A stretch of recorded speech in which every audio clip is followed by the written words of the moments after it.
Hello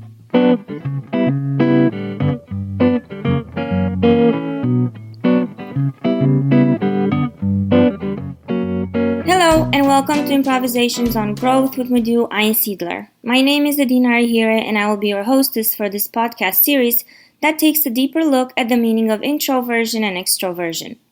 Have you ever identified yourself as introvert or extrovert? Or maybe at some point in your life you were called an introvert or extrovert for some reason or reasons and it didn't feel right. I invite you to listen to this podcast and explore the topic of introversion and extroversion with us. What do you think for our topic today that we dive into the subject of introversion? Oh, that's a neat one. Yeah. I'll get right to the point. Maybe because I've seen lately certain people in my group of friends, and it just made me think: what is an introvert? What is an extrovert? How do we relate to these? Why do we have certain perceptions of this? I want to start with defining a little bit the term introvert. And I found it very, very interesting to see that on the official synonyms in the thesaurus on Merriam-Webster for introvert are shrinking violet, wallflower, and pretty much a reserved or shy person who enjoys spending time alone. Not only that, but the words related are mouse, coldfish, iceberg, and icicle. Wow. I know, pretty tough, huh?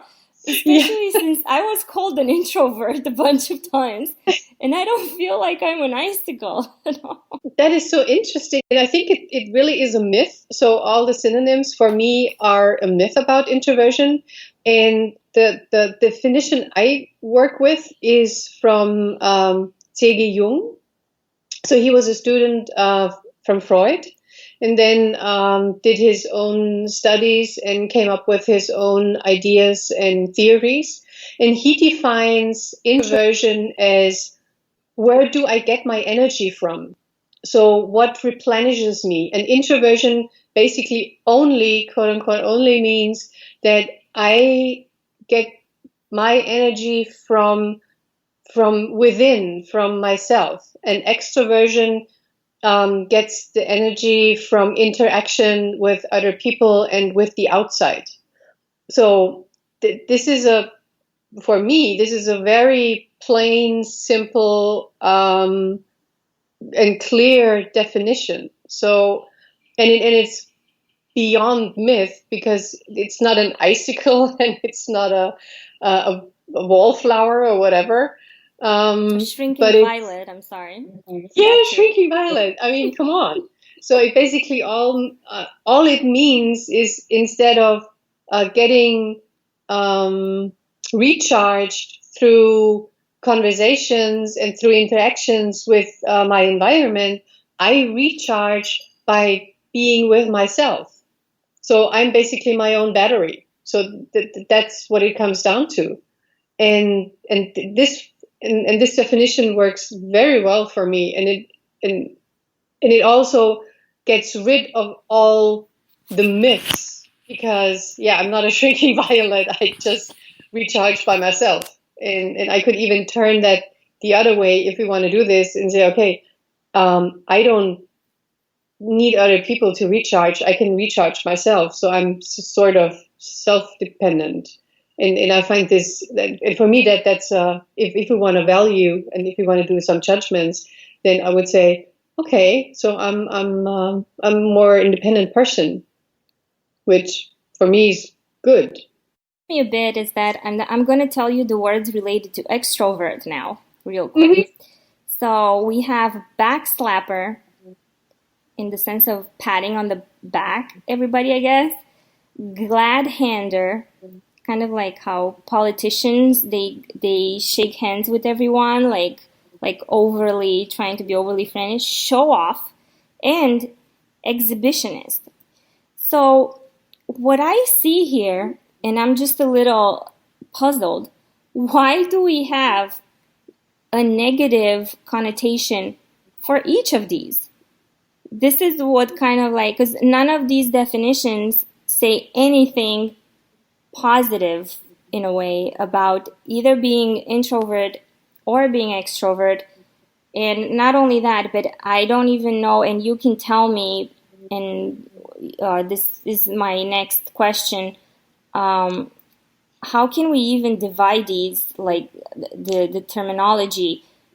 Can a person be both at different times, or be even both at the same time during a day? So again, if you can expand a little more on how our society views the introvert and the extrovert terms these days, and why. I really like the question, and I like to start like on broader terms. So basically, what introversion and extroversion is that it is a preference, a behavioral preference.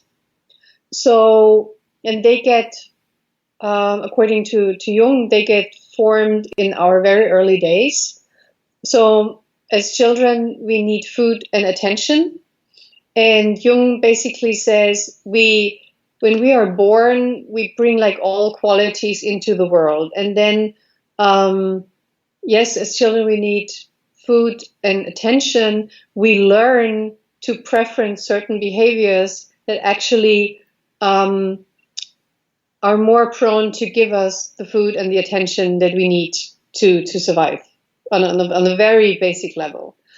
So, and this is where the introversion and extroversion is formed. So do I have maybe a lot of interaction with my outside? Is there the possibility for me to recharge?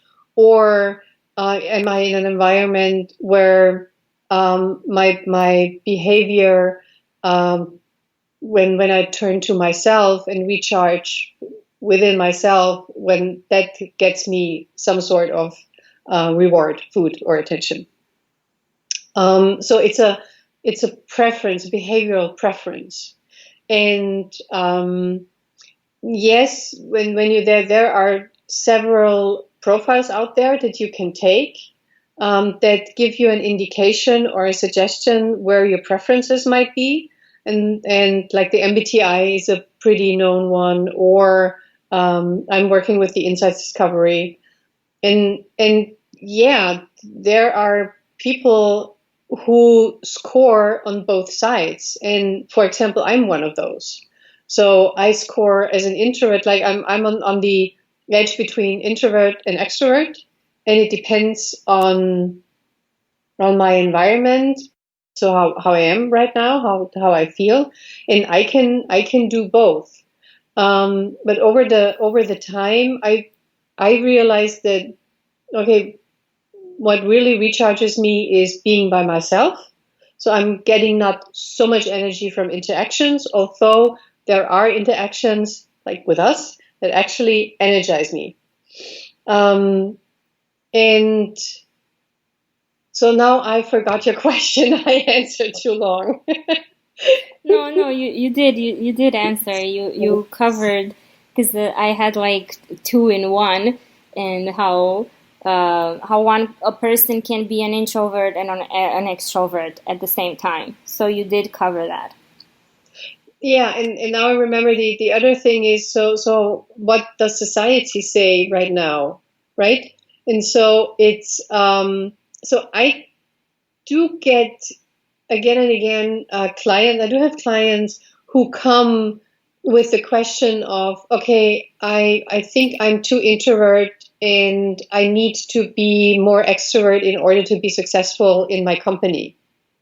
So I have colleagues who are really out there, who love the stage, and who really are pushing forward, who are outspoken, who dominate meetings. And this is just not my way. So how can I be successful in such an environment?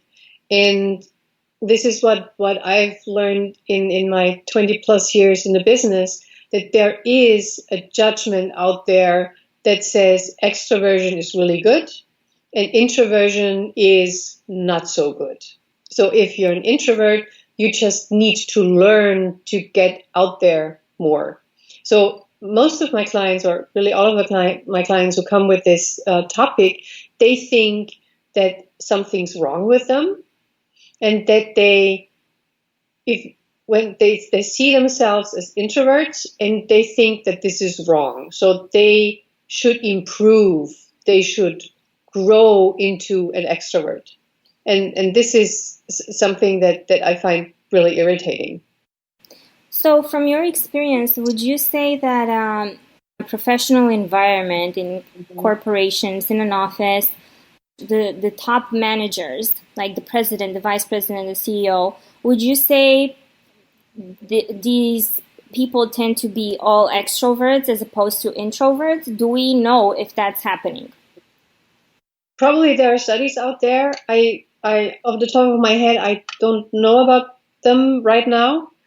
From my experience, I would say, but this is just my experience, so it's not research I'm quoting now. I would say it's either extroverts or introverts who have learned to accept themselves and who see themselves as valuable as extroverts, or to put in other words, who have crossed the border into non-judgmental, in a non-judgmental state, where they see what they can do, they know their competencies, they know what they're not as good at, and then they know to build a team that kind of complements them. So then it's not a question about introversion or extroversion anymore, but about, okay, what are the competencies that I bring to the table, and how aware I am about what I'm not as good at, what are not my behavioral preferences, and then to bring in people who can cover those fields. But I'm also aware that there are a lot of companies out there who actually have extroverted behavior. I'm not sure if that's not English. I got it. I think so. Who have that on their competency matrix. So they measure their people on extroversion, like on behavioral things that I would judge as extroversion. So I tend to see favorism towards extroversion. So when extroversion is measured in these tests, it's considered an advantage for that person professionally? Yeah. It is. So there are companies out there who still do it that way, who consider extroversion and a thing that people would need to bring to the table. Thank you for listening to the first podcast of the 4-part series dedicated to introversion and extroversion. I hope you have gained better tools to help you understand if or when you should identify someone as introvert or extrovert. I invite you to share your thoughts and comments with Madhu directly by emailing her at madhu@einsiedler.at, or leave your feedback on her social media on Facebook, LinkedIn, or Twitter. And remember to listen to the following episode of this series.